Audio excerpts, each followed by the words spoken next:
Okay.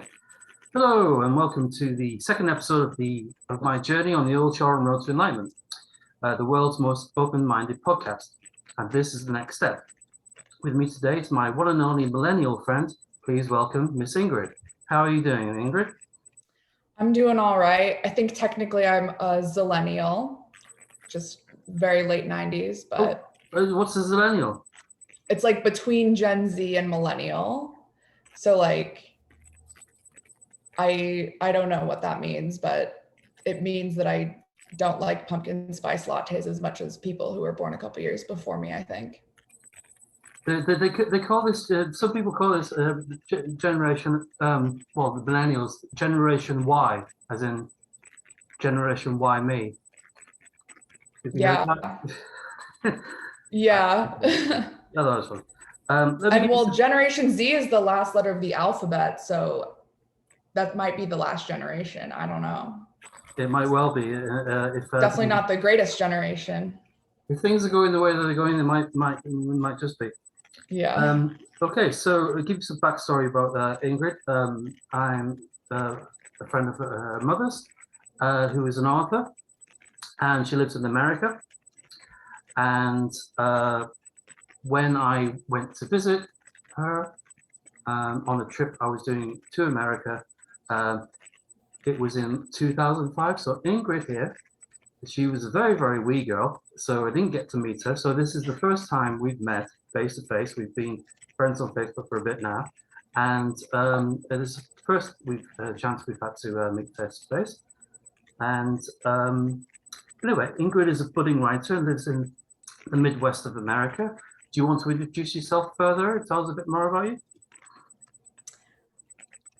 I'm in Chicago, and I'm writing things as well. So I don't know if there's too much else about me. I'm a Pisces.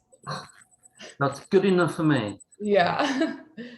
So we have lots to talk about, and I was really wanted to talk to you in particular about these topics because the country is fucked up right now, and has been for a bit now. Any initial thoughts? I'm sorry, what? Any initial thoughts? On how fucked up? Yeah, I mean the world is totally fucked too, but we're definitely the bottom of the barrel, weakest link, I would say, in the United States here. But I guess one good thing is a lot of people are kind of realizing that it's so bad. So you kind of have to go one way or the other of being a total nihilist or just fucking complaining all day, I guess. But another reason I wanted to talk to you is your age. You're a young liberal woman in America, and a lot of things are going on at the moment that affect you. And so, yeah, I wanted to talk about a couple of those things. Right on Front Street, I agree with your positions in general, I think, and I'm there with you. But what I'm looking to do is debate a little and be devil's advocate, albeit a mouthy, limey one that has no right to have an opinion about your brave, free country. Let's start at the top. I know you're not a fan of Joe Biden. Give me your thoughts about him generally and why so many young people were against him getting the Democrat nomination. Okay, wow. So me personally, I just think he's totally mediocre, even if it weren't for a lot of the things that came out, in the last few years and during the election about him backing different laws that were basically like anti-civil rights, anti-Black, and also there were so many little things that came out that just made me feel, and I'm sure many other of my peers feel, that he was just a total phony, like his fake law school grades and things like that. And I mean, sure, people can say it was Russia releasing those things, but it's undeniable that he defended, what was the guy with the Anita White? He like defended that guy who like sexually, or Anita Hill, who like sexually harassed Anita Hill. And he's done, he had that rape allegation against him as well by Tara Reid. And it's interesting because it just shows, I mean, you described me as a liberal, and I guess like for all intents and purposes that would be true, but these liberals, these Me Too liberals wanted to, what was her name? Some actress from the 90s who was really big on the Me Too at first. No, not Rose McGowan. She's a real one. I like her, but it was somebody else. It was Asia Argento. No, those ladies are fine. It was I know it wasn't Misha Barton. It was some like C-list type of person who was definitely very pro Me Too when it came to people who it was like obvious, like Harvey Weinstein and things, but wanted to defend Joe Biden and it felt super phony. And I think that that's why a lot of people don't like him. And obviously a lot of people in my generation were really big Bernie supporters in 2016 as well. And felt kind of robbed. And then along with, I mean, the fucking election, with the election, like a lot of the primaries here in the US were so mishandled because of COVID, and it was either, you know, in-person voting. So some places, the night, I know when I was living in Ohio at the time, the night before I was going to go vote, because I personally, I'll probably never be like this again, but like to vote on voting day. I just feel more patriotic doing that, I guess. And I was waiting until, you know, that Tuesday to do the vote in the primaries, and I would have voted for Bernie. But in Ohio, especially, it was like that night there was like a yes, no, like we don't know if we're gonna have our voting locations open. And it was like very late at night until people found out, and then they ended up just closing the polling locations and doing some type of mail-in ballot, which okay, but that was kind of last minute. So I think that that's part of why people don't like Joe Biden. And I mean, also, like, he's like, Bernie's old too, but he's fucking old, and he's not, I'm sorry, he's not with it. And he said some really stupid ass things on the campaign trail. Like, if you don't vote for me, you ain't black, which I thought was a little bit psychotic. That's one of the things I was going to ask about. Where is it? When are people too old to run for such an important office? Well, with the presidency, yeah, and I don't know how you feel about this. Use that as an example, yeah. Also, it's like the presidency, I mean, there's so many problems with our political system that the age of like when they should run, I feel, is not necessarily like something that I would want to do like first thing we need to reform. But just, I think that the older boomer generation definitely should be a little bit more respectful of like newer people in politics. I mean, obviously the minimum age to run is 35 in the US for president. So that's seems like I don't know, maybe 35, you're too like dumb and immature, I don't know, to like be the president. But I don't necessarily think they should force you to not because you're old. But I do think just logically, if you know that you're elderly and decrepit, you have to think about what the next 8 years of your life are going to look like. And to me, if I was 80 years old, no matter how great my policies and my opinions were, I probably wouldn't run, because when I'm 80 years old, I want to like just lay around all day and like watch TV and eat like cookies or something. I don't know why an 80-year-old wants to run a country. It's a little insane to me. Why anybody does, but especially when you're old. Because I mean, your last president clearly has some sort of mental defect, but you know, obviously, especially on the, not so much on the campaign trail, but since he's taken office and he's had to do speeches and in public and everything, Joe Biden has been having a lot of problems, kind of like getting kind of like, you know, a coherent sentence out, and that's worrying for someone with the nuclear codes. He just yesterday, they announced a joint kind of US, UK, Australia kind of collective to kind of like, you know, pact to kind of like, you know, worry about, you know, China. It's, you know, defense and more of like a NATO thing. And your man had, you know, everybody was on like Zoom or whatever doing their speeches, and he turned to the Australian Prime Minister, and he couldn't remember his name. He says, "Oh, that fella in Australia." I mean, it should, these people. I don't know. It's bad enough that they have to be white and male, but the fact that they have to be so old all the time. I mean, it's just it, any other job in the entire world apart from leader of the free world, age would count against you. Yeah, I will say about Joe Biden's incoherency. Like, I did hear that he had like a speech impediment or something, and so like I'm totally willing to believe that that's part of it. And I also think he's gotten slightly more coherent since like the debates and stuff. And I've heard people saying, "Oh, he's on like Adderall or something," which I mean, if I was the president, I'd be on a fucking lot of Adderall. But so like I try not to like feed into like that, because I mean, he should be still able to be the president if he has a stutter or whatever it is. But also it does seem like he's just an old guy. Like he's like someone's grandpa. I mean, he literally is. Okay, so you were a staunch Bernie fan, as you mentioned, Bernie Sanders, along with his sexy mittens. How do you think the first 6 months of his presidency would have gone?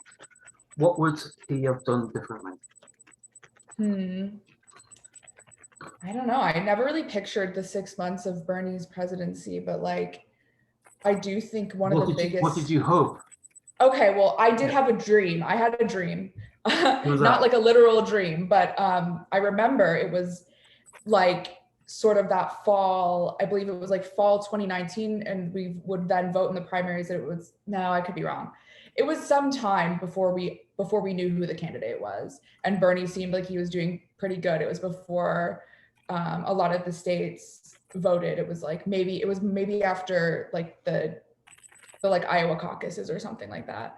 And I remember I was like sitting in the car in fucking Toledo, Ohio, and just thinking, wow, Bernie could really get this. And one thing, it's not even something that I'm extremely passionate about of all the things that I think that should be changed, but one thing I was sort of daydreaming about in that moment was like more like better public transportation. I feel like that was something he kind of mentioned. It wasn't like his biggest thing, but I just remember driving in these streets and thinking that it would be so much better for the environment and just for like life and existence and community to have like speed rails in every city in America or something like that.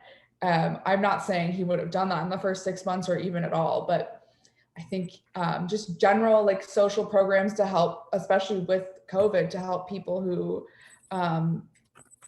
the only thing that's holding them back is that the wages are such shit and that there's no way to move up in the system unless you have like generational wealth in one form or another. And so just like having something like that, obviously healthcare was a big thing. And I definitely think that that would have been like first priority, because that's totally a reason why so many people were Bernie supporters, as well as like the student loan crisis and stuff. Like it's fucking ridiculous at this point. Like, because they canceled the student loans, or they didn't cancel them. They paused the student loans because of COVID. And then it ended in September, and then people were waiting to see, they weren't gonna cancel it, the Biden administration. Are they gonna cancel it? Because we're not fucking paying this. And then they extended it to like January, and I don't know what happens in January. I think they should honestly just like wipe out some people's debt for real.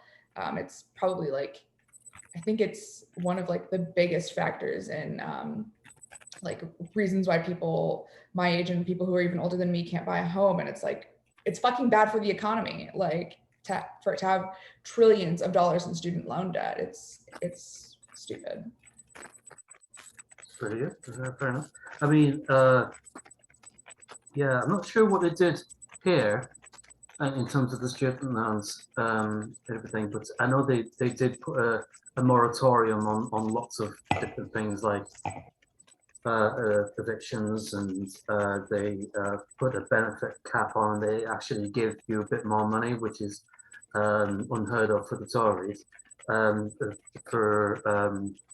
the welfare, the welfare stuff. They give them a bit more, and I think that's going to end this month. And there's a big debate at the moment whether they should keep that going or not at the moment. But it looks like that's going to end.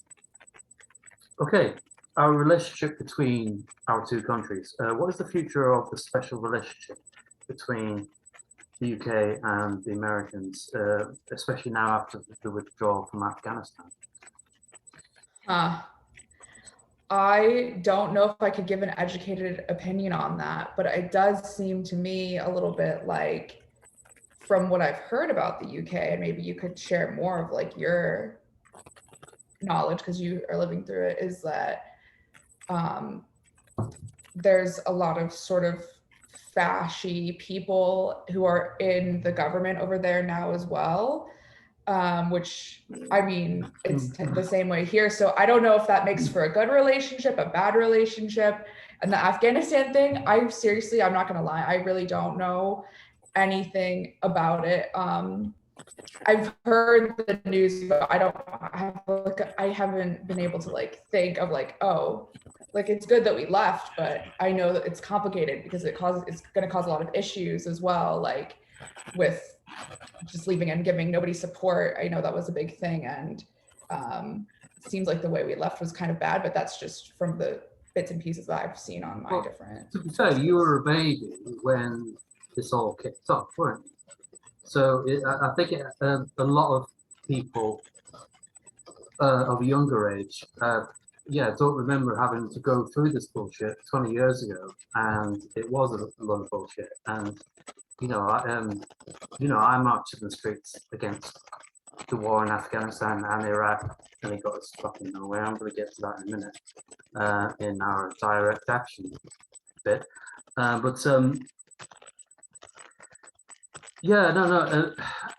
special relationship. I mean, you froze up a little bit. My internet connection is unstable, it says. Okay. Okay, that's better though. The special relationship. It's a lot of people here love the idea of it, I think, but I know Joe Biden or this administration. I know kind of the Barack Obama administration wasn't a fan of Boris. Boris and Trump didn't overlap very, very much. But yeah, I don't feel that it's going to. It doesn't bode well if if this pact kind of is supposed to exist, and then they're willing to kind of like down tools so quickly. And it was something that was caused by Trump, and as much as you like to deny it, and kudos for them for going ahead with it, because we shouldn't have been be in Afghanistan anymore.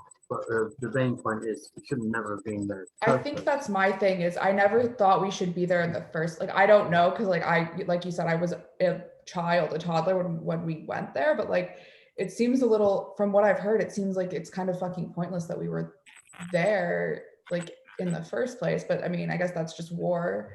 Like, I know why we were there, like it opiates. seems like it's a massive waste of time, and that's what history is going to kind of remember it as, and that's a real fucking shame. So yeah, onto the direct action there. When we spoke online, you said that you were a fan of direct action. Can you tell me when you think the last time that really achieved anything? And I'll just give you my experience there of marching in London for the Iraq War and Afghanistan, and a million people on the streets. It was amazing, and it got it was it got nowhere. All we did was march past Parliament, and the ministers were just kind of quaffing on champagne on the balcony in the bar of the Parliament there. Yeah, just when do you think the last time that achieved anything? Yeah. So I don't know if there's any like, I mean, I'm sure there are historical examples of that achieving anything, but as far as like my personal memory, I don't even know if direct action is something, because protesting I think is a little bit different. Like it's part of, like, protesting is like supposed to be part of like a healthy democracy or whatever. And half the time it doesn't do shit because the warlords like Raytheon, whatever, like don't want to, like, you little, hundreds of people walking past them isn't going to do shit for all these sort of intricate private government relationships between companies and government officials and things like that. Like, so I don't know if that's necessarily what I would consider direct action, but like, and this is an example of direct action that I was associating with that it also didn't really do anything, but like the idea of, or it's not that it hasn't done anything, but it's something that people maybe just aren't willing to do. So like there's a whole list of, back with the like Israeli Palestinian conflict thing that happened earlier this summer, which again, I don't feel like I have a fully formed opinion on that, because there's no way that I could understand the intricacies of that. But for example, people are deciding they want to be pro-Palestine or whatever. And so there was like a list going around of different brands and that like the Israeli government is involved with or makes money off of somehow. And people were saying to like boycott those brands. And like, again, with also this makes me think of the voting rights thing in Georgia, where there was also a list of companies that people were instructed to boycott because they donated to folks who wanted to suppress voting rights. And I, again, not super well versed on that, not from Georgia, but like, I know that certain companies like Coca-Cola was one, because they're based in Georgia, that at least spoke out against they had maybe previously had, I could be wrong, they had maybe previously had money with like the fucking Republican people in Georgia. And then there was this threat of boycott and a lot of like social uproar about it. And so they decided to stand against it, against voter suppression. But I don't know, it's kind of difficult actually, now that I think about it, like if that's really going to do anything, because the modes I'm describing it's only because we're so deep, fucking balls deep in capitalism, that like there's no, what else can you do but just not buy something? And guess what? People are still going to buy stuff. Like, even if you're against it, people either don't know or they don't care enough. I think like strikes, like company strikes would be a good example of direct action. Like I know there's the Nabisco strike going on right now. And so people have been instructed to like not purchase specific Nabisco products. And then just the general idea of a strike, like I think that probably, that does work, but also you have to have a union, and then unions are overall a great thing, but then sometimes I've never been a union person, like I've never been in a union, but like sometimes there's, sort of unethical things that go on within unions as well. So like the police unions. Okay, one very kind of famous direct action thing that happened in the last year was the Black Lives Matter protests. What did that achieve apart from $1.2 billion in private damages? So I think that's a really complicated one, because that was something that came to mind too when we were talking about direct action, but it's not. And I just watched, I don't remember who did this. It was some filmmaker did like a documentary about it was like about 9/11 and the Black Lives Matter protests this past summer. But the thing about that is I think that I wouldn't necessarily define, okay, so effectively that entire cultural moment, I really do think got people to who previously hadn't understood on such a deep level how fucking bad it like systemic racism is in this country to understand it. But I also do think that a huge part of what would get these people who like are still somehow ignorant to understand it was because that entire video was all over social media for like days and days and days. And who watches that and doesn't have an emotional reaction? Like, you'd have to be a straight up sociopath, psychopath to not have watched that video. I mean, if people don't want to watch it, that's fine. But if you encountered the video and watched it, it's gonna cause a reaction in you. And then it like just is also a reminder of how many times this has happened in the US, where a Black man in particular, sometimes there are cases of like women too, but a Black man's killed by the police, it's on video, it's provable, and nothing happens. And that one was just so specifically disturbing on a human level that I think that that is a lot of why people got their ideas, you know, they understood a little bit more or something. But also, as far as the protests, I mean, there's an argument to be made for, because you're saying like when you protested against the wars in Afghanistan and Iraq, like you walked past the Houses of Parliament, they didn't give a fuck because it's a peaceful protest, I'm assuming, or like largely peaceful. Whereas I do think it has, at least here in the United States, like it has forced one, that the instance itself, the George Floyd instance, caused people to try to critically think about what the fuck was going on there. And then also there were mixed feelings about the protests, I get that, but the protests were so like, I think like every like city in America probably had some, or every state in America had something, you know, it was all over the world that these were happening about the Black Lives Matter, George Floyd situation. And so I think that, and I mean, at the end of the day, like it's not necessarily real change that has come of it, but at least it was like a learning experience for people. I don't know about like the damage and stuff. I don't personally, I'm not somebody who, one, I think there was a lot of people who were like protesting that also were for the like alt-right type of thing, that were starting violence. Like I've seen a lot of footage of that. And also the police starting violence as well by just pepper spraying people for no reason.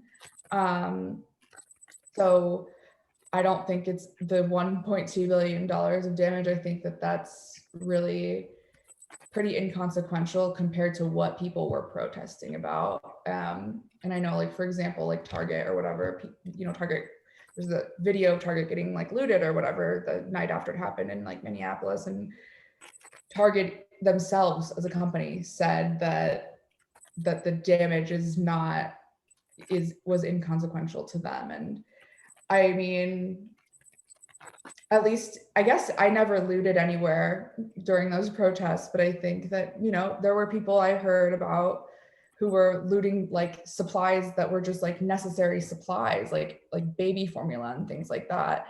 And I know that that wasn't all of them, because when something like that happens, everyone's going to jump on like mob mentality. But I think that like it also really makes sense for what was going on then too. A lot of people were out of a job. And so it was kind of just like a perfect storm of events for these things to happen. And I don't think it was that bad as far as the damage. It's like to be expected. I think people should react that way after a video like that goes around. Yeah, but I think that the part of the problem there is the people that were in these videos being kind of abused and why they were there in the first place, because a lot of them weren't innocent people being, being taken.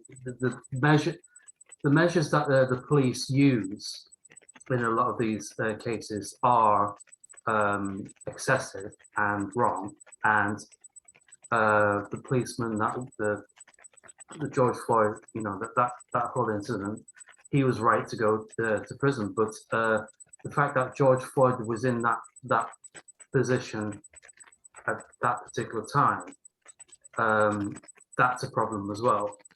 That's a root cause of the problem, and a lot of the other cases were similar examples. These people were breaking the law in some way, and but yeah, no, the whole approach that the authorities have is it's awful, it's terrible.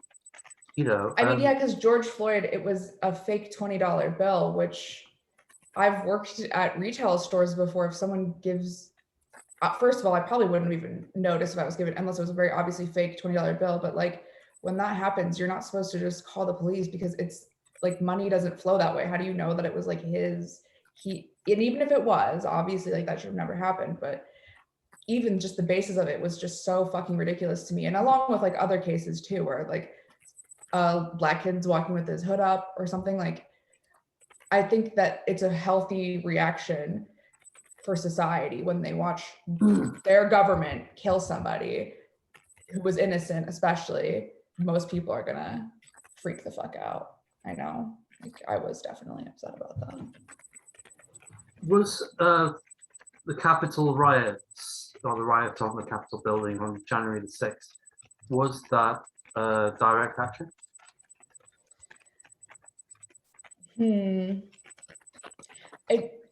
So my thing is, the reason that they did it was because they thought that Trump should have won. But don't they also have the right to protest like the Black Lives Matter people do?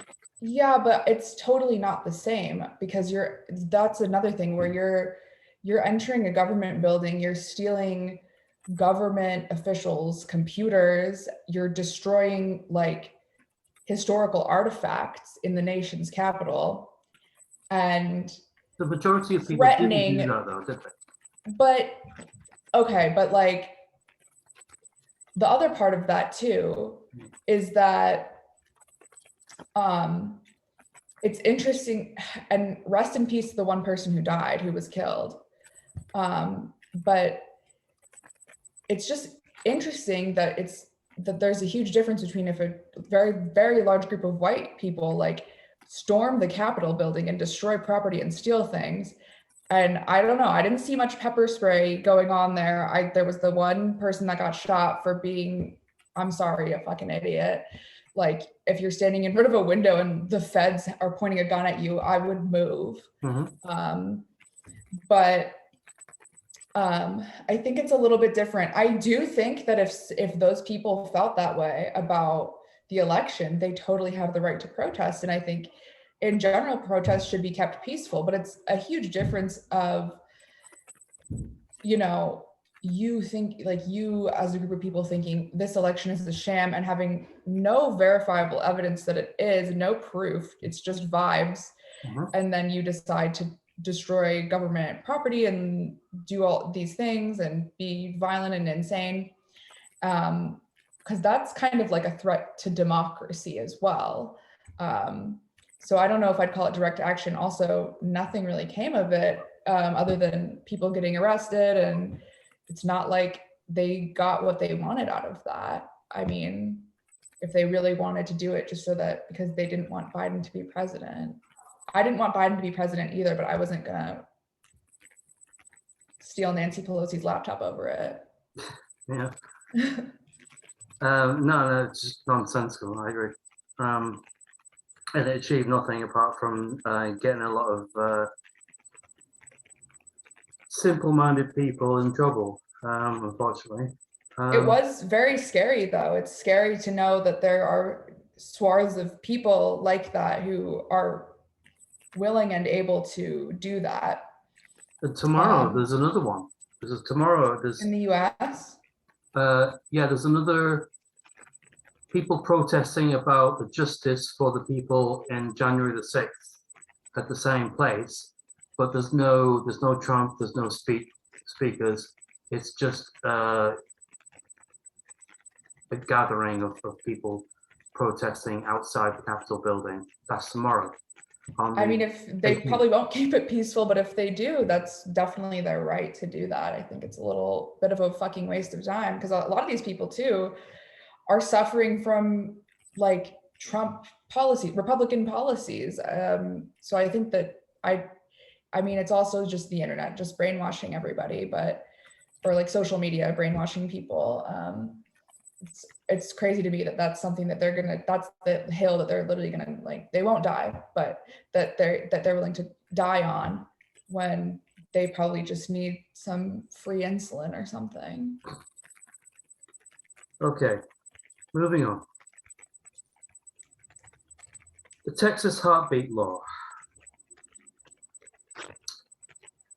It's all fun and games here. In your opinion, when does life start? I mean, like when you're born, I guess, when you have a birth certificate, if you're born alive. So you're not alive any time before splat? I mean, if we're gonna get like spiritual about it, it's like your soul's alive, you know, even when there's no body for it. But that's not obviously what the law is. That's not what we're talking about. But yeah, I don't really think that I don't know like a specific date, but I definitely know the Texas thing was too soon. I mean, maybe we could mathematically, if I was a scientist, come up with a date, but definitely not when a woman is 2 weeks pregnant. Well, see, also I think the issue here is the fact that it's the same old kind of, you know, white men who are banging on about the freedom to wear a mask, cloth mask on your face or not, and in the next breath they're deciding what women can do with their own bodies.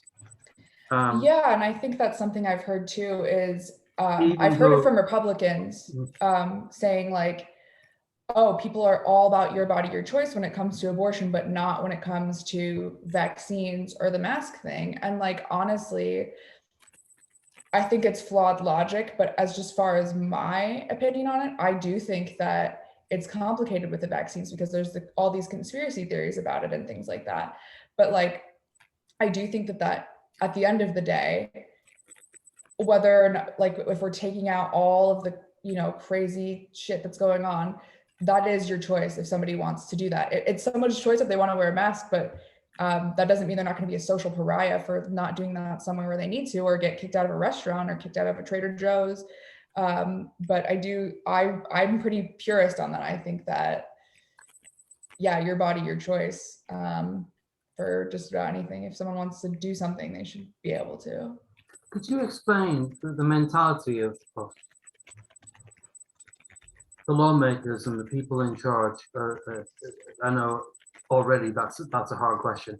To the people in the UK where it's very, very different here. How this is even possible? How these people are allowed to do that? I mean, if it's a question of faith and religion, what can America do to change all of the mistakes they are making in the name of a higher power? Because that's really what it is, isn't it? And because the Supreme Court also, like, you know, Trump was able to appoint two very fundamentalist Christian people before, or like at least one of them is a very fundamentalist Christian, and the other one is definitely not for abortion in any way. Are you talking about Kavanaugh? Kavanaugh, yeah, like he's, you know, just as far as like a party line, I think the general party line is pretty strong when it comes to abortion. Republican politicians who are in positions are anti-abortion, and most Democratic politicians are pro-choice. There might be some that aren't, but most of the ones that we see. So on the back of that, another direct action that's currently trending on social media is a sex strike by young women in America, and as you yourself mentioned it too online. Women in America are coming out in solidarity, saying that they will not have sex with another man until this law changes. I mean, what do you think about that? And how feasible is it for people in a relationship? I do think that it's feasible. It's definitely possible, but you have to be really married to your convictions when you are actually, fully going through with that.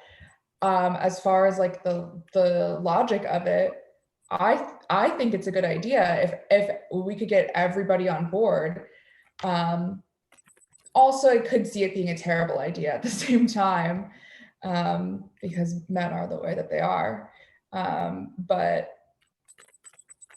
yeah, the more I think about it, the more I think it probably wouldn't, even if it was done successfully, it probably would not lead to the, result that is desired. I think it would honestly, and this is not a good thing. It would just cause a lot of entitled men to do horrible things if no woman was going to have sex with them, because think about the incel community.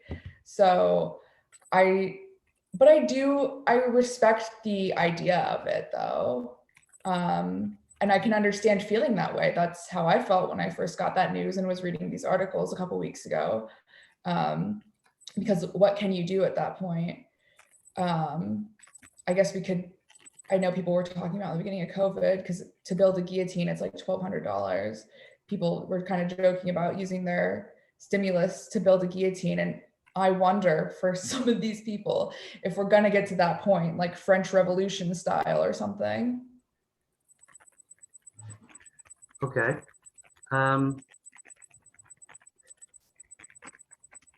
So, do you think this is going to seep into other American states and they will pass similar laws? Yeah, definitely. I know when I was living in Ohio, that 6-week abortion thing was being voted on. I believe they voted against it at least a few years ago, because there was a lot of people who were doing activism and going door to door and explaining why it's 6 weeks is just kind of crazy.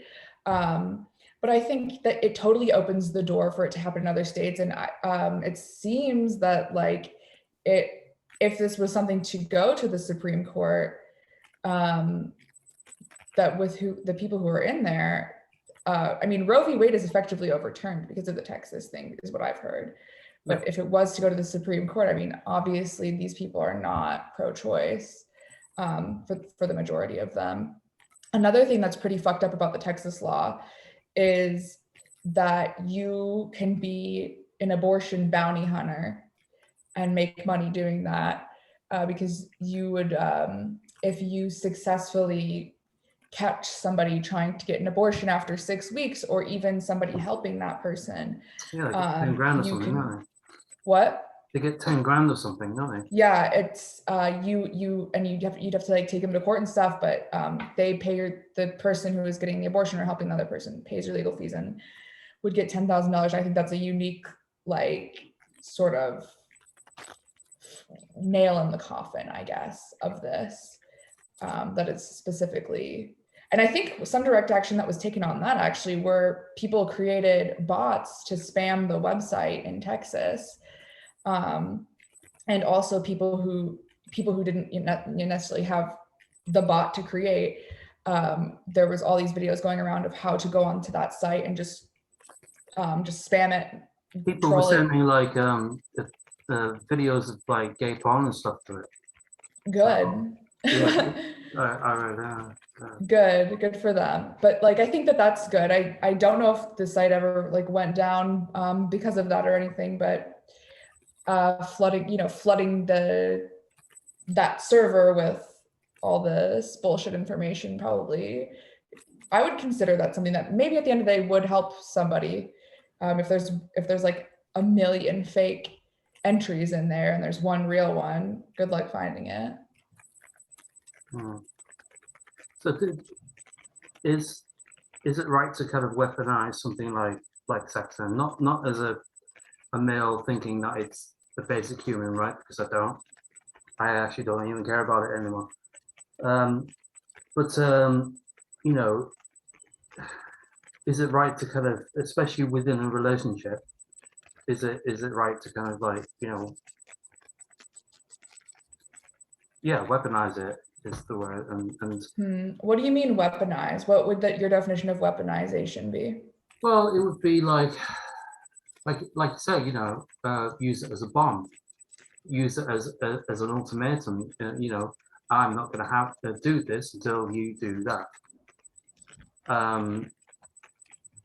I mean, within a relationship, which I think that you're in, I think that it's wrong and unfair to do that when you have both taken kind of like, not a solemn oath, but you have an agreement where you are together and everything. And I just, again, not the feasibility. I just don't think it's exactly practical in a relationship for someone to say to the partner and say, hey, I don't want to do this because whatever is happening. I know it's an important thing, but within the confines of a relationship, I think a lot of people are gonna find themselves with problems. That's all. That's the only thought that I have. Yeah, I mean, that definitely makes sense. And which is why it's something that when you think about people who like married folks who, they probably both in that same household or something, they agree that the Texas law is bullshit, that like ultimately that could be more harm than good for a case-by-case basis. But at the same time, like, I do think that what that kind of thing would do, because even the most feminist men are just trained to feel entitled to sex anyways. And like, that's a whole separate thing. But I think that it's like at least a way of like getting it, like, okay, like, I'm not going to until we figure out fucking Roe v. Wade in this country. And I mean, yeah, it might be extreme and hyperbolic to depending on your situation, but at the same time, even on an individual level, it would still help.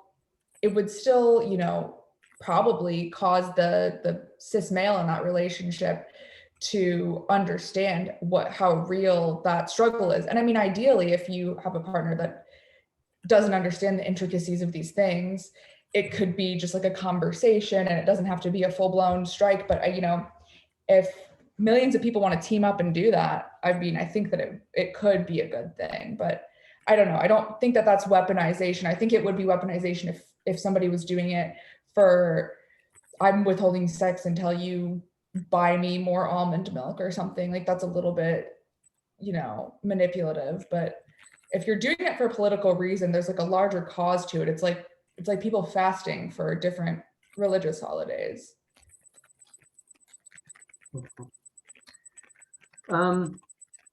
Let's move on.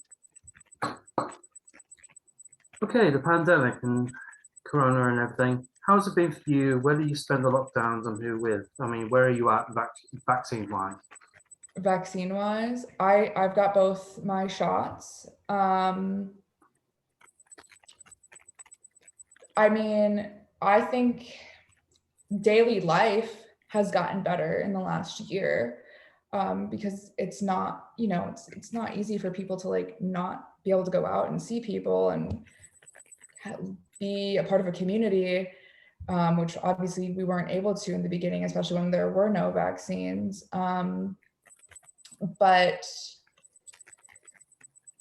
my life has gotten slightly back to normal. I mean, we still have to wear masks here in like public places and stuff like that. But I think it's more normal than it was before. But I know that the cases are like getting really bad again. For me personally, I guess like I'm just not, maybe I should be more concerned, but on a personal level for my own body, I am not super worried about getting COVID because I do have the vaccine. So I know that's supposed to like help.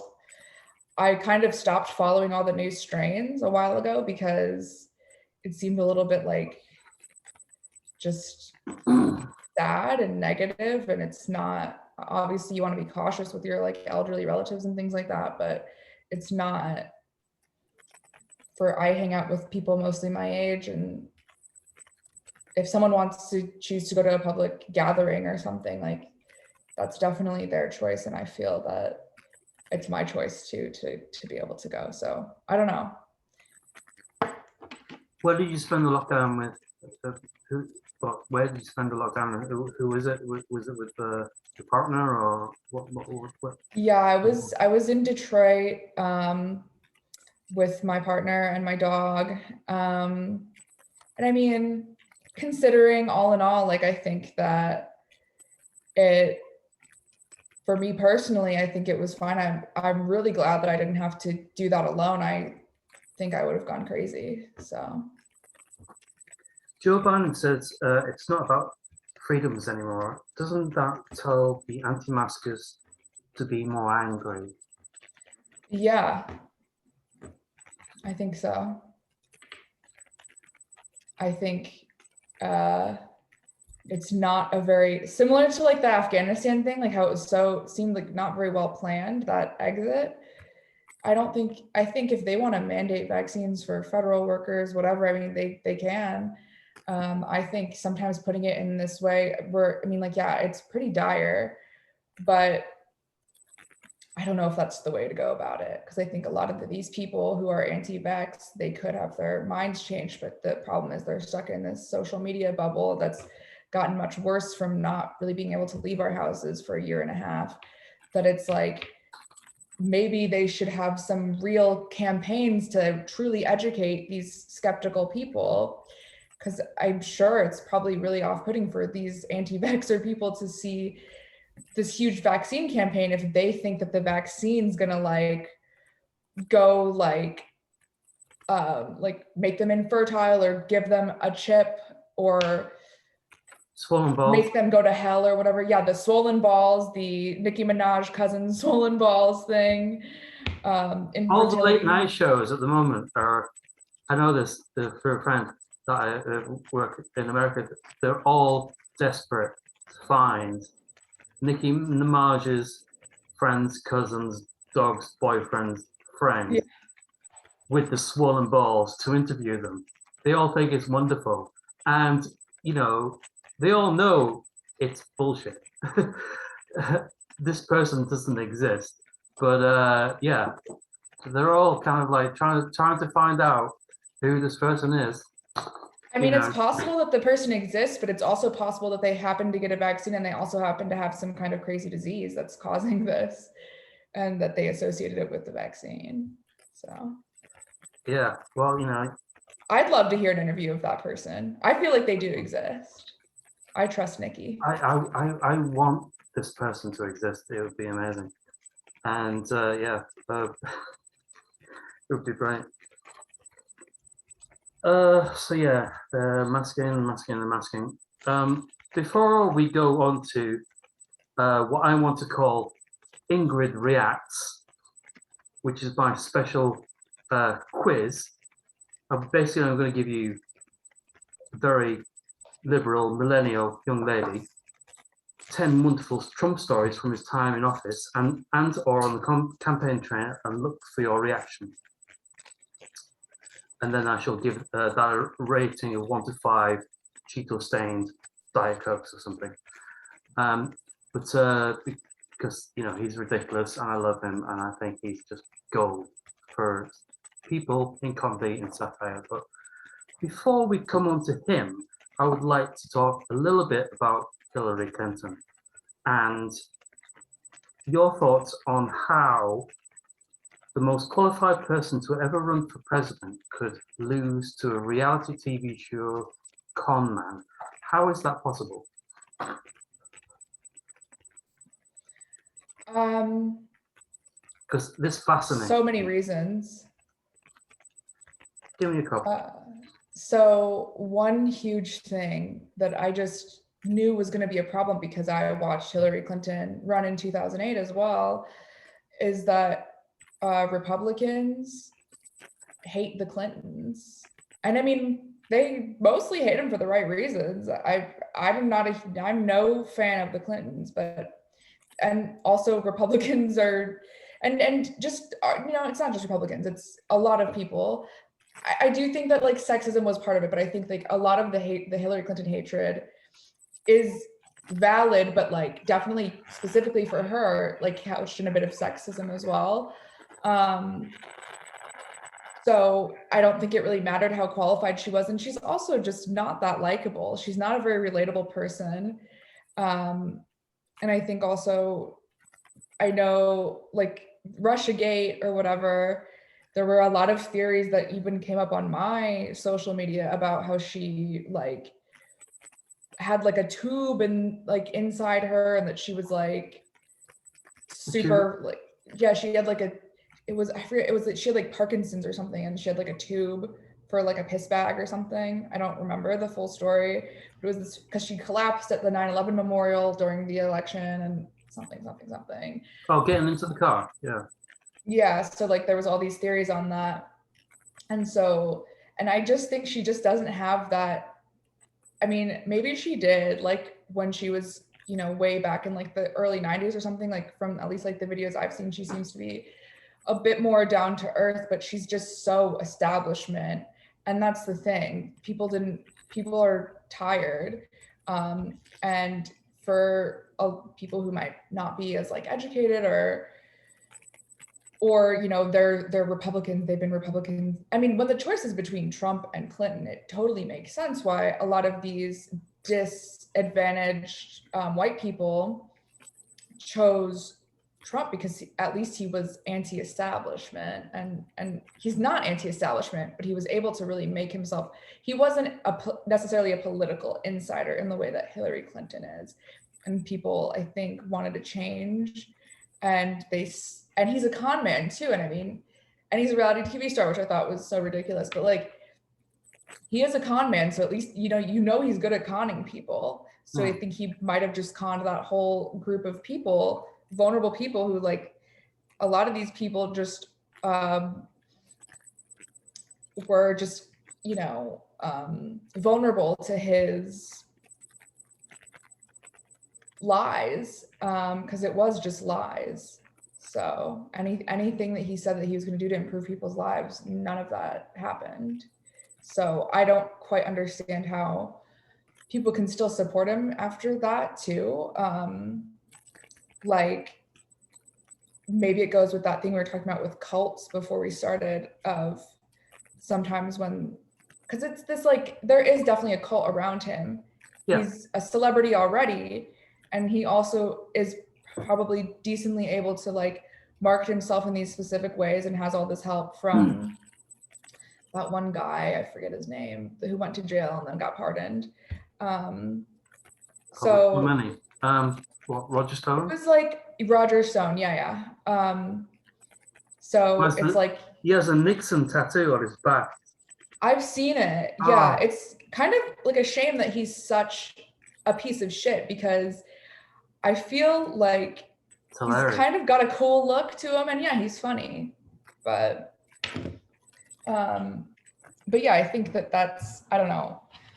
I remember when I voted, I felt sick. I felt like I was just forced to vote for Hillary Clinton, because I was obviously not going to vote for Trump, but I didn't even want to vote. And same with this election. I don't think I felt quite as sick for this one, but Yeah, and she's just got all this Wasn't he controversy the in her most- past too. Wasn't he the most obvious choice? Like, well, in terms of who would win, he had the best chance. It's a horrible thing to kind of like say, but with hindsight, of foresight, back in the day and everything, when you saw all those candidates, but you could tell that from the very beginning, he was the only one that had any chance of beating Trump. Bernie? No, yeah, no. You're saying Bernie was the only one that had a chance of beating Trump? No, Biden. Oh, Biden? We haven't mentioned Oh, Bernie okay. for about an hour. I don't know. I'm sorry, I spaced out, but I don't know. Like, I know that a lot of like older liberals liked Joe Biden for some reason. It's odd to me after I watched every debate and stuff, like many of the candidates I think automatically, yeah, they're not going to beat Trump, but I think, for example, like Bernie definitely, I think would have beaten Trump. I was kind of surprised that that Biden won, to be honest, because he didn't seem like the strongest candidate. And I was kind of just preparing myself that election night for another 2016 situation. I was surprised that Biden won, to be honest, because people just I think maybe they voted for him. Maybe they went out more because I think in 2016 a lot of people didn't, because they thought, I don't like either of these candidates and there's no way that Trump's going to win. And so I think that's why a lot of younger and even older people just didn't vote. And so I think now people they know what happened in 2016, so they decided to vote. But I don't think it's because maybe Biden's a little bit more likable to people than Hillary, but I don't think it's because Biden has anything uniquely special about him that Hillary Clinton doesn't have, other than he's a man. That's it. Okay. The first inaugural Ingrid reacts. So here we go. I'm going to give you 10 wonderful Trump stories or moments, and I want to see your very visceral initial reaction. And the first thing that comes to mind, give me your comment. Okay. Are you ready for a fun game? I'm ready. Okay, I've got 10, so here we go. Number 1. Shark Week and being spanked with a copy of Time magazine. What? Shark Week and being spanked with a copy of Time magazine. Did that happen to Trump? Yeah, by Stormy Daniels. It was a Stormy Daniels story that they sat in a motel or whatever where he was shagging her behind Melania's back, and he watched Shark Week, and or he wanted to watch Shark Week before he fucked her, and he said that he was scared of sharks and that she spanked him with a copy of Time magazine with his own face on it. And that's a true story? This is from her book, and it was widely reported everywhere. You couldn't get know, away from it. You're generally perplexed, aren't you?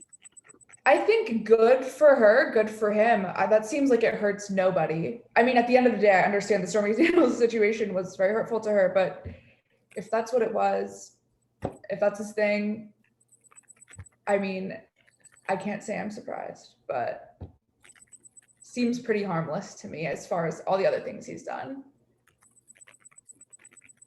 So far, minimal reaction on that, but you didn't know what was going on. The correct answer was, of course, he cheated on his wife and nothing happened because he was getting all of the family out of Eastern Europe and gave them green cards and lots of money. Okay, number 2. On the 20th anniversary of 9/11, Donald Trump commentated on a boxing match with his son for a pile of cash. The ceremony he was invited to paid nothing. Wait, can you repeat it? Sorry. So he, on the 20th anniversary of 9/11, so like This a couple days ago, he commentated on a boxing match Okay. with his son for a pile of cash. The ceremony he was invited to paid nothing. So then how did he get the money? Well, he was paid a lot of money to, but basically, instead of going to the 9/11 memorial, he went and did commentary for a boxing match on pay-per-view and got paid a lot of money. Oh, okay. His body, his choice. I do think one Trump thing that's really funny, the 9/11 quote of Trump just going off, I think it was like from like during the election time, just going off about, and God bless our firefighters down at the 7-Eleven, and he meant to say 9/11. But I mean, yeah, like I don't doubt he has any fucking friends at that 9/11 memorial. If you want to do a boxing match, it's not something I would maybe I'd wait for if there's some, he said some, wild ass shit on there. But I personally, I feel safer with him being at a boxing match than at the 9/11 memorial. That's all I'm going to say. He probably wasn't even invited. And he, I remember at the time, he said that it's very famous. He was interviewed after 9/11, and he was boasting about the fact that he now had the tallest building in Manhattan. Oh yeah, I think I heard about that too. Okay, number 3. He mocked a disabled reporter covering his rally with convulsions and blurred speech. Remember that? It was the one. That was fucked up. That was really fucked up. And it was before he was elected, so it was like, obviously that was gonna people were so disgusted by that. But for whatever it is, like 5 years later, 6 years later, whatever year that happened, it's like he did so many worse things than that. But that should have shown people. I don't know why more people weren't pissed off by that, because that was really fucked up. But it was also just so egregious. Number 4. He's probably going to win the next election unless Oprah or The Rock runs. Let's face it, Kamala is only there if Joe Biden dies on the job. If he's going to run again? Looking for the reaction. If he's going to run again? Yeah, he is going to. I can't imagine it. Like, I know he's like, people are saying he's going to, but I feel like hopefully he dies first, to be honest.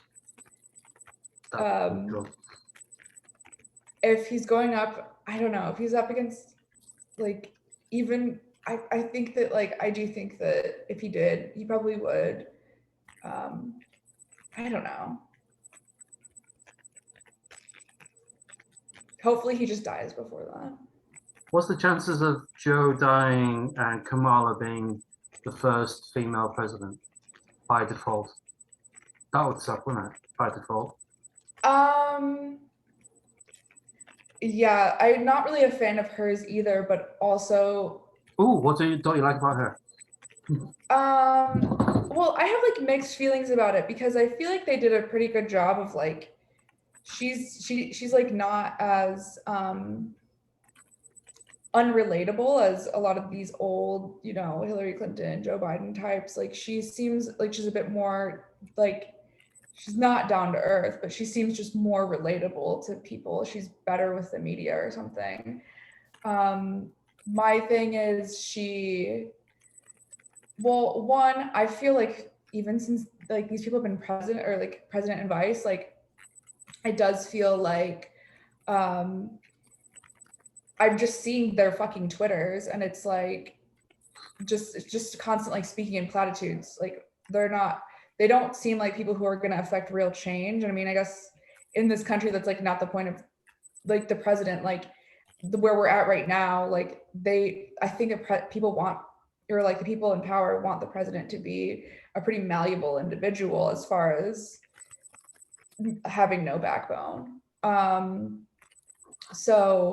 But there was something that was like out during the primaries, I believe, with her about how she had this when she was like attorney general in California. She had this like law that put this like single mom in jail because her kid had like truancy issues or something.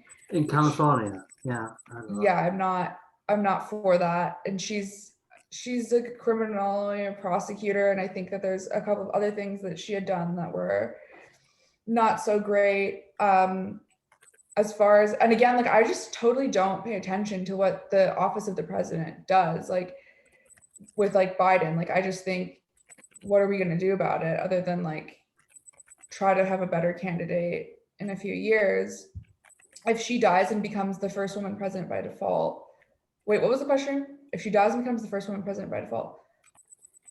Yeah, I mean, would it be a shame if the first female president was by default? I mean, yeah, that kind of would be, but also I do think I would probably like her a little bit more than Joe Biden. And as far as the Joe Biden dying thing, I've talked with people about this too. It's like every time I get a news notification on my phone, I'm waiting for it to be that Joe Biden died. Really? Not like looking forward necessarily, but I just feel like every day he could die because he doesn't seem very well. Yeah, I mean, talk about the incoherence again. He doesn't look like someone who's vigorous in life, does he? Anyway, let's go. Number 5. Donald Trump doesn't know how an umbrella works. I think I remember that. And I remember the water glass thing where he was like, No, 2 hands. oh, the 2 hands, yeah.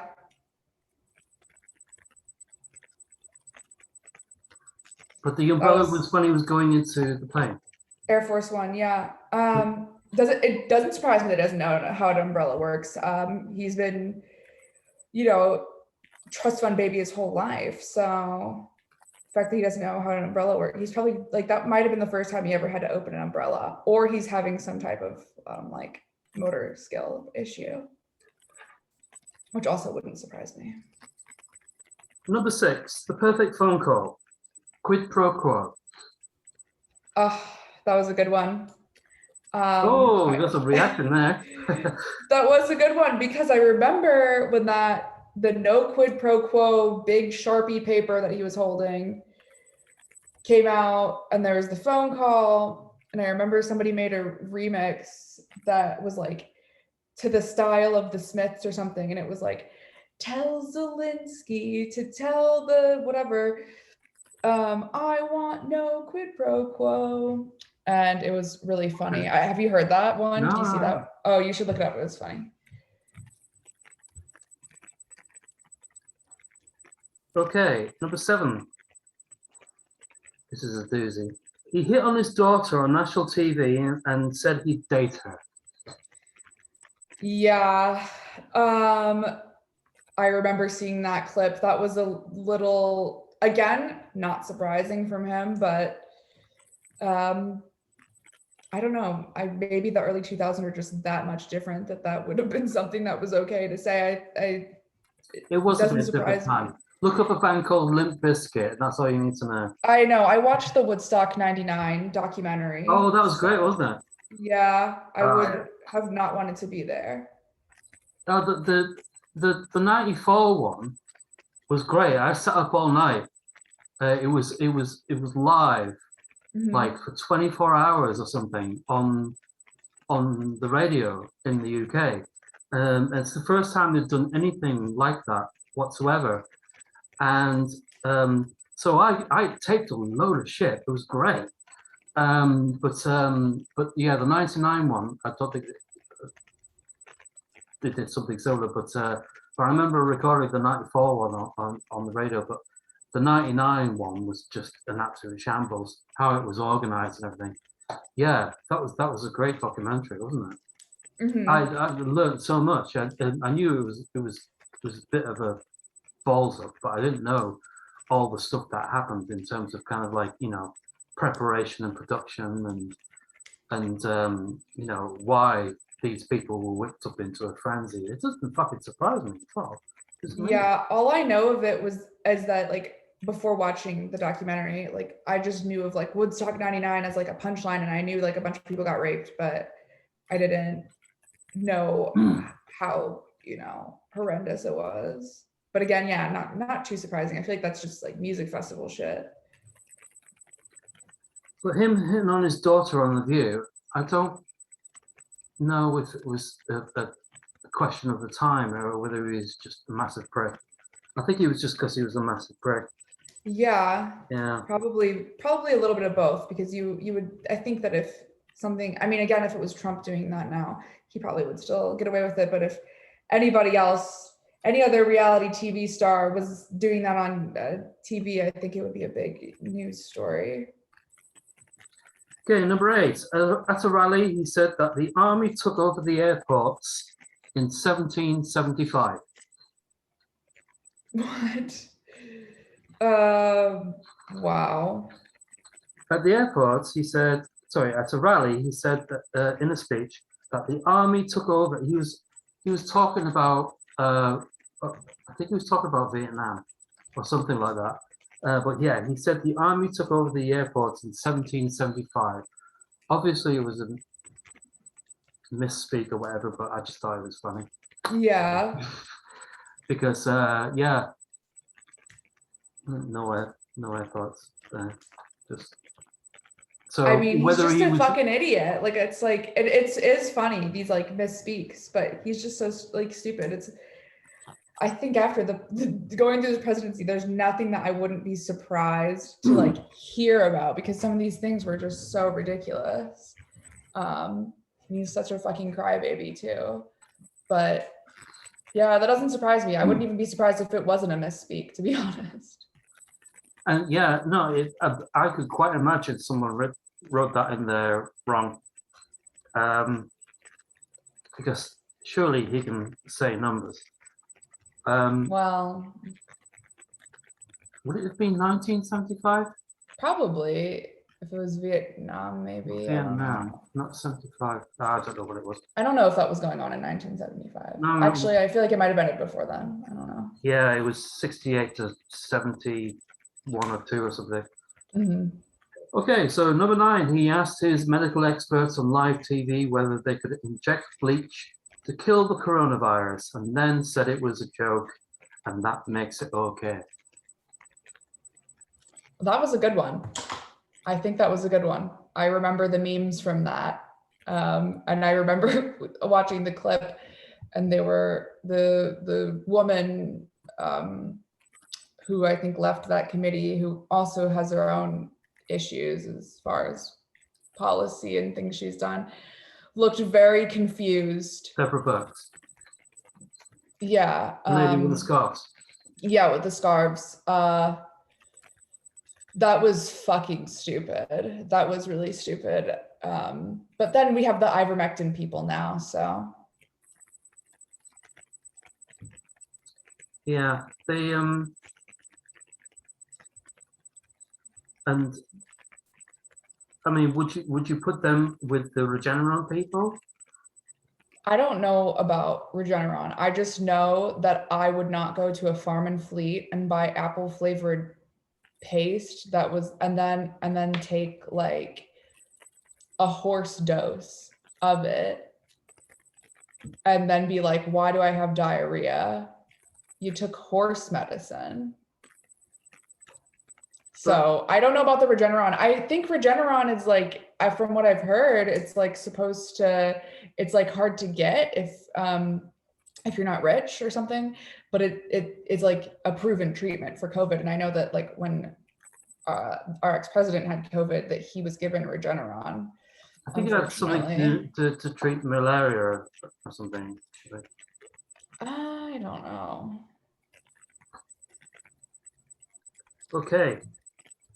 Finally, number 10, the best people that he surrounded himself with and then fired on a colossal scale, but they were all losers, every one of them. Okay, so he said like all the people were losers after he fired them? I'm just saying, it's a contradiction. He says he hires the best people and he surrounded himself with the best people, and then he fired them like on a weekly basis on a colossal scale. Oh, yeah. But when he did, there were, he would say, "Oh yeah, they're losers," and I that's mean, okay. if you I worked mean, in the Trump administration, you are a fucking loser. So I guess he's right on that one. all of these things are examples of him being a big baby, basically. Yeah, he's a little bitch boy. So yeah, that was the end of Ingrid Reacts. Yeah, the first time Ingrid Reacts. There you go. So I thought we'd leave off a bit on a positive note, because some of that was a bit dark, on championing a bunch of women in the arts. I'm a big fan of books and music. You're a big fan of books and music. Let's recommend each other some brilliant women in the arts. I think a lot of my recommendations, you've already heard of them.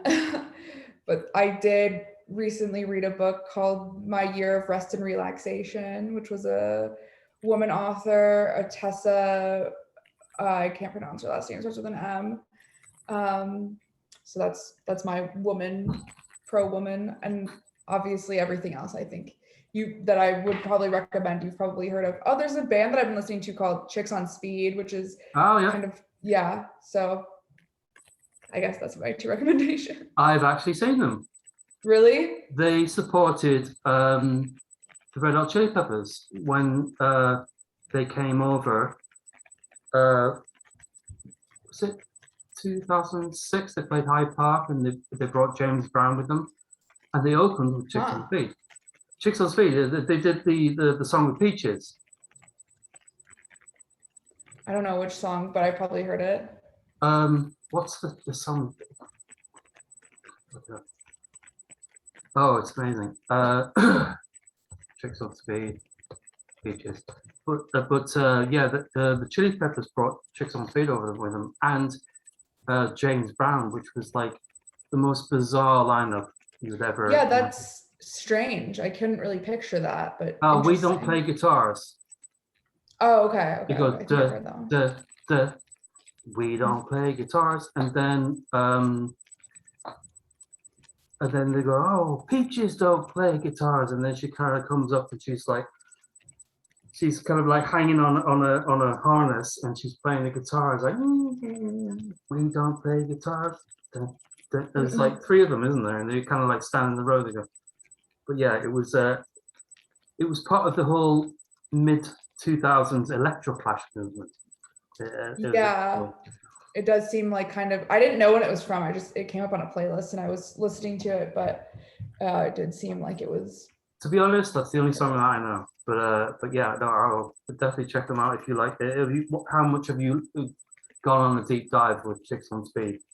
Not much. I probably only listened to like the really popular songs, but let me find the one that I've been listening to. Yeah, we don't play guitars.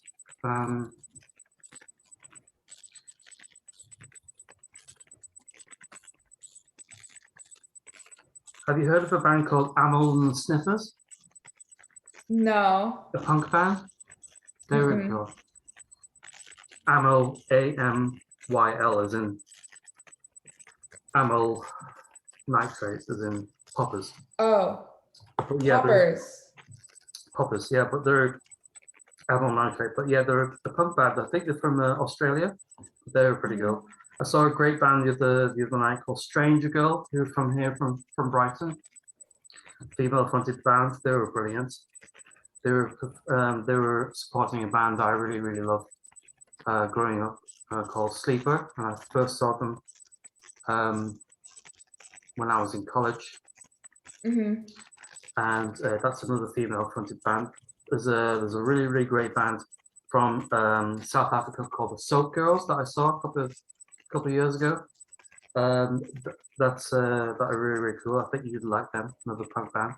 and they notoriously play. They're very much about body positivity, and they play like topless and stuff. Their gigs.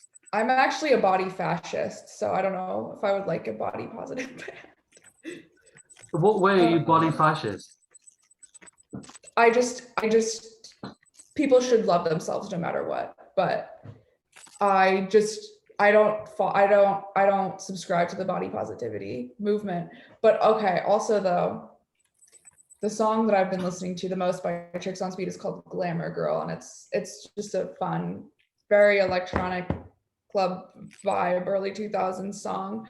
So that's my last recommendation from them, because I've only listened to like 3 songs. But Is the early 2000s, is that period at the moment,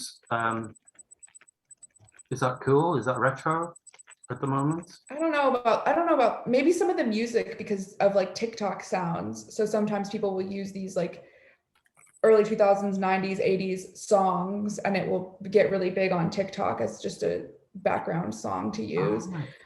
I know like the early 2000s fashion is really popular right now. Such fashion would be Like what's it called? It's called like McGlam, like the like Paris Hilton style. The right. The colorful Louis Vuitton bags, the over the top like outfits, sort of like club wear outfits that are that early 2000s vibe. I've seen some people rocking some like low-waisted jeans coming back, and also like the Jenko jeans are becoming popular too, I think. The like rave pants. Rave pants. Like the big wide-legged jeans. Okay. With the giant like pockets and stuff. And then, are you buying into this?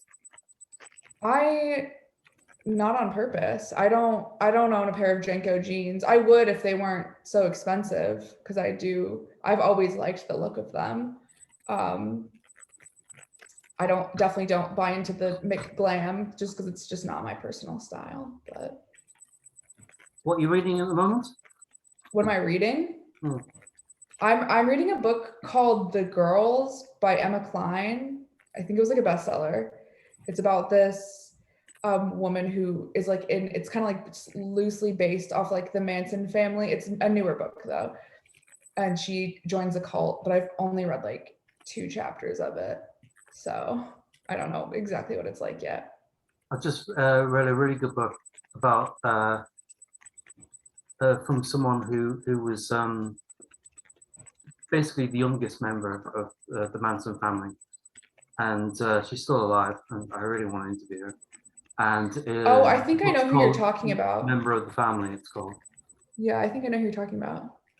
I think she was like gonna speak at my school in college, but then she canceled. Diane something. Anyway, I wouldn't remember the name. I could look it up though. But yeah, I remember I complained when she canceled. I was like, that's not fair. Diane Lake, her name is. And okay. She was very young when she was in the family, and so she didn't have anything to do with the murders. But her book is just brilliant, really good. And yeah, I want to. What's it called? Part of the family? Oh, Member of the Family. Member of the Family. But yeah, her name's Diane Lake. Diane has 2 N's. So it might be her, because nobody else is doing the rounds. There's one other person, but she was I think she was the driver of the car, and she's since been let out, but she was away for a long time. Her name was Susan something, and but she hasn't written a book. But I'm reading something called Fragments of My Father. Is that backwards on your camera? I don't know. I don't think so. This is backwards when I look at me. Anyway, The Fragments of My Father by Sam Mill. Mine's not backwards. And it's an author, a friend I know from back in the book selling days in London, and it's about her having to care for her schizophrenic father, and it's absolutely brilliant. So that's what I'm reading at the moment. But yeah, a lot of what I read and listen to are female based or female fronted and everything, and I like to kind of champion the old girls and everything. Yeah, totally. And I just kind of growing up in a single mother with two sisters, I kind of deviate to kind of like more kind of like feminine bands and music and cultural things anyway. So I know I do, but yeah. Anyway, Ingrid, I think we'll leave it there. All right. Thank you very much for coming on the podcast. Yes, anytime. Yeah, we should definitely do it again at some point. If I don't get sick of doing this or I can't find anyone else. I'll let you know when I make my podcast too. Oh, absolutely. I think it would be great. Also, you promised me a fake British accent. Oh, okay. So what am I gonna say? Well, what did you plan on saying? I didn't plan anything. I usually just like slip into it sometimes, like depending on what I'm saying. Okay, write this down. Okay. Hello, Governor. Okay. Join me up the apples and pears. Join me up the apples of pears. Join me up the apples and pears. Okay. I'm gonna mute myself and practice one little practice. Do you know what that means? No. Let me tell you what that means. Okay. Governor is like, all right, mate, in Cockney rhyming slang. Governor is like, all right, mate, or the governor of the place, or all right, showing a little bit cheeky respect. Okay. Cockney rhyming. Okay, it's like okay, big guy, like yeah. All right, champ. Okay. And apples and pears means stairs. So this is what Cockney rhyming slang is. It's like, oh, going up the apple and pears, which means stairs because it rhymes. Mm-hmm. And there's a whole language. Okay, well, I didn't promise a Cockney accent, so. No, you don't have to do a Cockney accent. Okay. Just do it in your fake British accent. Okay, I'm just gonna practice it on mute, and then I'm gonna unmute. All right, okay. I guess that means we have to fill time. All right, I'm here. Hello, Governor. Join me up the apples and pears. Yay! Yeah. Oh, what I need to think of like what my phrase is that I would say. Hello, Governor. Join me up the apples and pears. Yay! And okay, yeah. Brilliant. Yeah. The first one was better, but I'm pretty good at it. Do you need to learn that for anything? Do I need to learn the accent for anything? Yeah. No, I just like to just sometimes slip into it, like an alternate personality or something. Okay. I think we all need one of those sometimes. Yeah. Okay, Definitely. again, Ingrid, thank you very much for joining us and giving us your time, and thank you for enjoy the rest of your evening. You too. And well, I'm going to bed now. It's really Good night. I'm going grocery shopping, so. All right. We'll talk to you again soon, mate, yeah? Talk to you later, mate. All right, mate. All right. Cheers, you brother. Okay, bye. Bye, you can't. Bye. Bye-bye.